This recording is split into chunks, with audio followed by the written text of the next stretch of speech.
This 4th of July is, of course, going to be packed with celebrations and fireworks as America celebrates its 250th birthday. It is a fun time for us, but maybe not so much for the little guys you're seeing there on your screen, our pets. Here now to talk more about that is Dr. Mule, the Chief Medical Officer at Emancipet.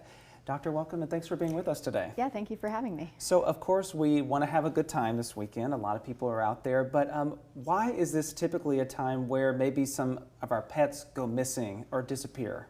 Yeah, for sure. So one of the biggest things is the 4th of July is this time of celebration, and so it's a change in your pet's routine. You might have people over, there might be loud noises that they're not used to, like fireworks. Someone leaves the gate open while they're coming into your backyard and the pets get out. And sometimes because of the chaos, you don't even realize right away that your dog snuck out. Yeah, unfortunately, a lot of us who have pets know somebody or maybe somebody else that has gone through this experience before. So we want to try to be able to avoid that. What are some of the things that people can do to try to ease that anxiety or that distress? Yeah, so one of the biggest things is to set up a safe place. Maybe it's in your house, maybe it's even locked in a separate room where people can't accidentally let your pet out. That depends on how much they want to be part of the party or not. And same thing if there are things like fireworks noises, you want to make sure they're inside, maybe take them out before the fireworks start to do their business for the night and then keep them nice and safe. And then just make sure that their ID tags are on and ready just in case the worst happens. Let's focus on that for a moment. So this is a really great time right now to try to update the information that might be associated with an ID tag or a microchip. What are some of the ways that people can perhaps do that?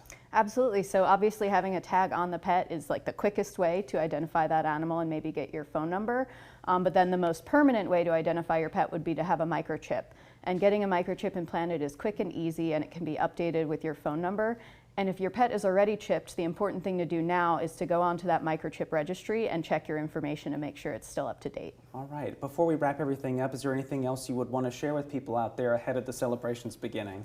Yeah, mostly just that you should remember that this could be a tough time for your pet. And if your pet has severe anxiety, if you've had issues in the past, you can definitely talk to your vet about whether there are medications or other things you can be doing to help them stay comfortable and safe. Yeah, the time is now to be able to Yes. do that. So Dr. Mule, thanks so much again for joining us, and happy 4th of July to you. Yes, to you too. Thanks for having me.